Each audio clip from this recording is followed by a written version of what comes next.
We're all too familiar with the Hyundai i10, which is now available in the sedan, which is 51,000 Rand more than the hatch. Let's check if that extra cash is worth it.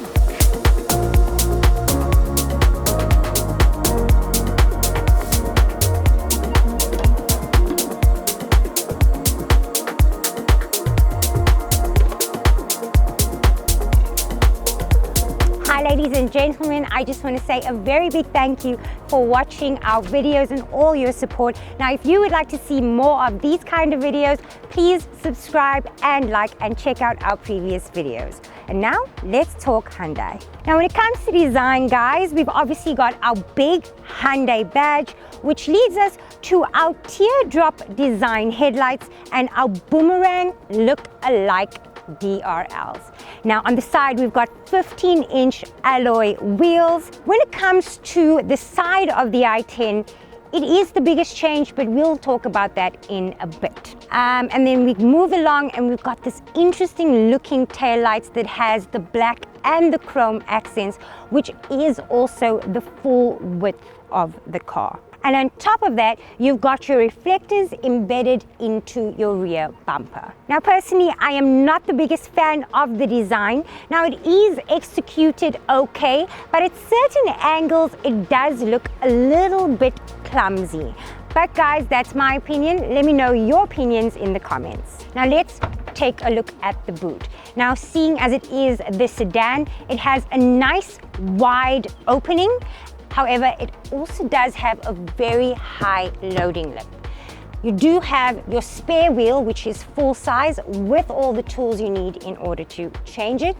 And looking around, you don't have any amenities. So no hooks, no little pockets to add your groceries or hang your bags.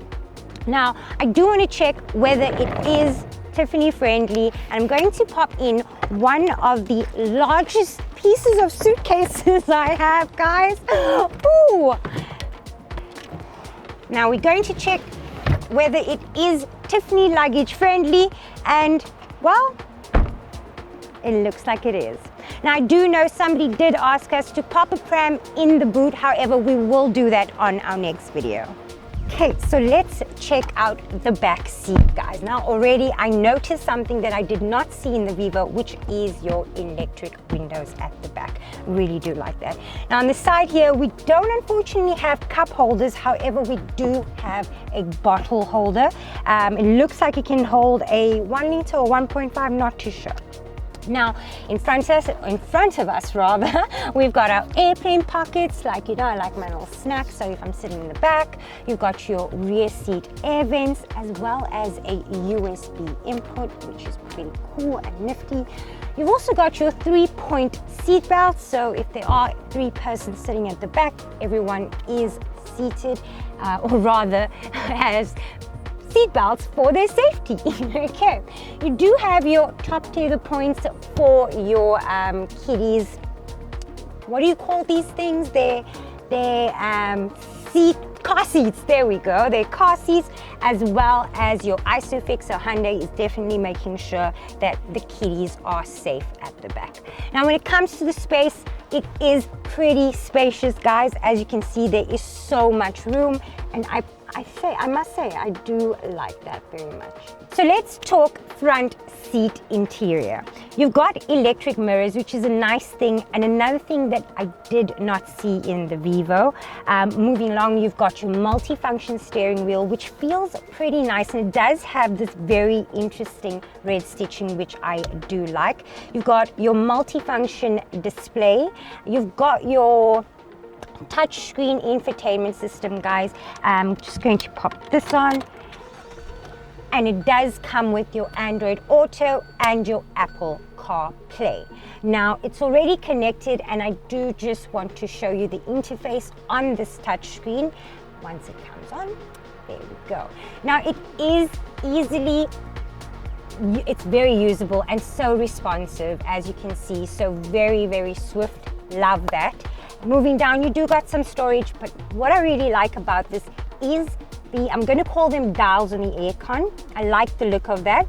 So you've got your aircon controls. You do have 2 different types of USB input. So you've got your Type-C, you've also got your 12 volt or 180 watt output as well. Moving down, once again, you got that red stitching moving along very nicely throughout the cabin. You've got 2 cup holders, 2 different sizes. Yes, very interesting. You've also got bottle holders on the side of the doors, which is nice. And then also another thing, if you did remember in the previous video, we weren't able to handle our handbrake easily because of the storage here, but here you've got everything that is open and smooth. Overall, I am liking the feel and the look in the cabin. I do love the seats. They are pretty comfortable, more comfortable as well. I do like the different tones between the leather-like and the cloth with the red accent throughout. So I feel pretty good in here.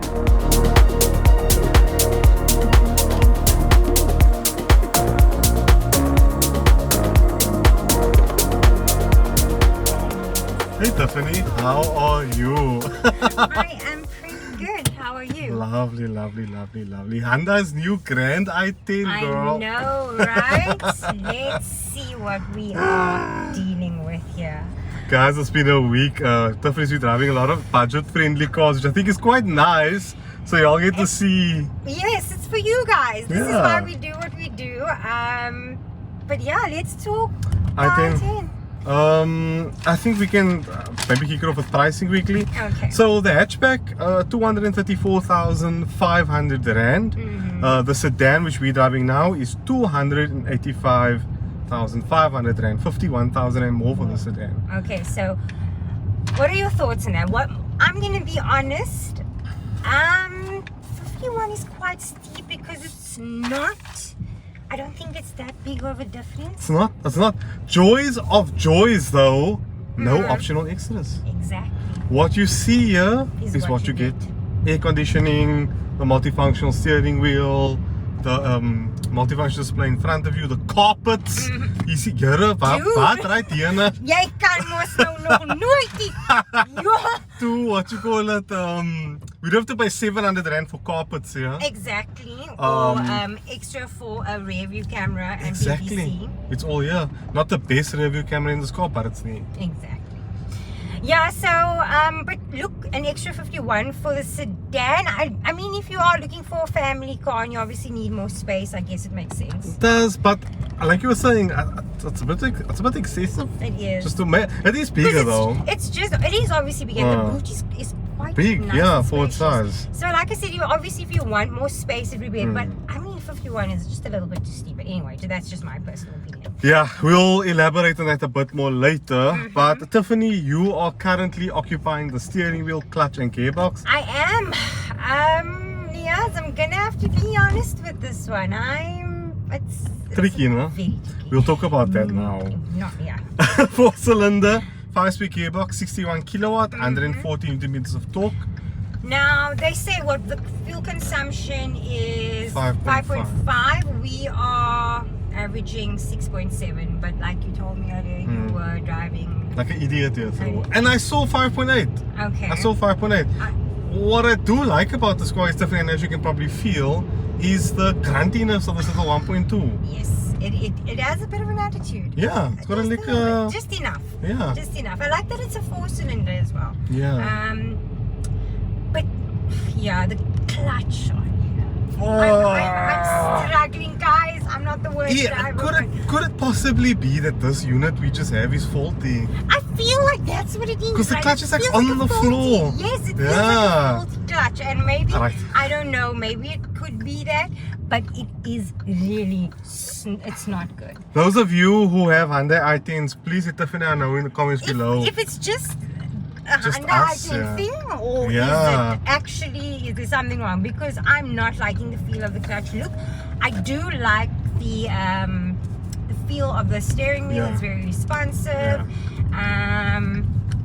But guys, clutch is really bad. I honestly feel like it's broken because you barely come off the clutch in this car. Almost like the clutch is finished there. Exactly. So let us know about that. The other thing that I did have a bit of a gripe with is the gears. It's not as smooth as the Polo? The Polo. I don't disagree. Yeah, it does give a bit of a, there's a word that it's hard. Notchy. Yes, notchy. Notchy, yeah. Yeah, Yeah, very notchy. So yes, compared to, okay, I'm not going to go there. Is there anything you want to add? I think the only thing I can add further is the ride definitely isn't as good as Polo. That's what I was going to say. Yeah, left over here. Would I buy this over a Polo? I would. And I tell you why, Tiffany. Value and maintenance plan. This thing, I mean, has 7-year full maintenance plan. Yeah. Unlimited kilometer warranty as well. I mean, that's just gonna sell you immediately. Get it in automatic though. Yes, please get it in automatic. Yeah, it does get way more expensive. It goes over 300k for automatic, which is shocking. Okay. But if you do want to get one so of if we're these, looking at automatic, okay, but okay, obviously we don't manual, so yeah, it makes sense. But I'm gonna say why I agree with you, and I'm gonna say why I disagree with you. Okay, I agree with you when it comes to like you said, the extras. It's you don't have to pay for extra.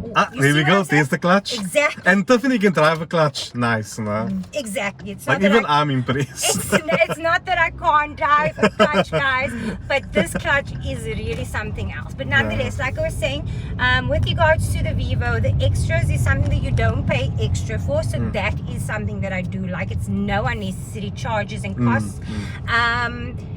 The drive, I think for me, because that's very important, especially if I'm driving a manual, I want to feel comfortable. I want to feel that the clutch got me, and I don't feel this clutch got me. Yeah. I don't feel comfortable, especially, I mean, look, we're on a steep hill right now. I don't feel comfortable stopping at the stop sign now. I know, because you might stall it. But again, guys, this might just be this unit that we're driving. It has the clutch is a bit weird, but this car more that makes up for it in price. The seats are nice and comfy, but we'll chat about let's chat about that now. Let's I'll hop into the driver's seat. Okay. We'll chat a bit more about all those things. No? Okay, let me attempt to pull away here because I actually just got frustrated and I'm not doing this anymore. I'm also struggling again. What's going on here? Here's a Fiat Barchetta. Oh, it's pretty. Oh, you're not gonna let me go. I will not say that word. I'm struggling with this this clutch, like really it's on the floor, but I think it's this unit, guys, so I hope it is. I also really hope so. It is, because if that's the actual drive, it's not a pleasant thing. But okay, like we said, overall price really good. Very impressive. The Value price, for money. very impressive, that too.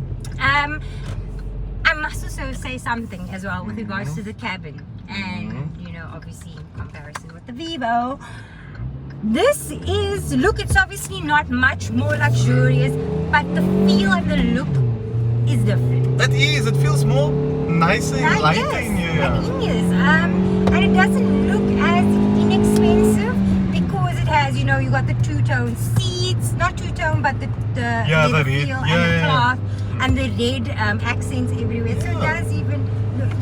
I mean, this thing, There are a few things I need to add on quickly, Tiffany. Okay. So, I drove this car today and I was on the highway, and in 5th gear it will do almost 4,000 revs at 125 kilometers per hour. So the revs are quite high. However, the wind, especially in Cape Town, we know it's quite a windy city. You get chucked around lekker in this car. I can imagine. You get chucked around lekker. I was quite surprised actually by that. The roll loading at higher speeds, the car waves about because of the wind pushing right, left, right, left, right, left. I still recommend it, and I'm going to say why. For the price, what you're paying for this car, it's not a cheap car. 285,000 is not little money. No. But if I consider the features, and we're going to mention the warranty things again, I give this a thumbs up. No, I would agree with you on that. I definitely agree with you. I honestly think you and I can come to the conclusion of this is quite a good car. It is. It's value for money. And It really I is. think Hyundai hit the nail on the head when it came listen there. They to were it. like, we're going to give you everything you need at a good price. Wat hier gebeur? Oh, wat het hier weer? Accident, shame. Hy is 'n ander Brio. Ooh. Nou is 'n Civic. You're the Ooh, that was bad. Anyway, so Shame, yes, man. that is a shame. But I do think Hyundai really said, okay, we're going to give you everything you need in this really nifty little car. You like the drive. Look, I'm not too against it, but for me, I would choose the Vivo. for the drive. If you need a car to go from point A to point B, and you need a car that can be nippy, peppy, and handle well, and you are in the budget for the Polo, get the Polo. Completely. But if you need something that can do everything the Polo can do, but maybe not as good steering and not as good handling. If you're not too fussy about the drive and the handling and the then Get Hyundai this. completely. Fully get this. So yeah, let's conclude.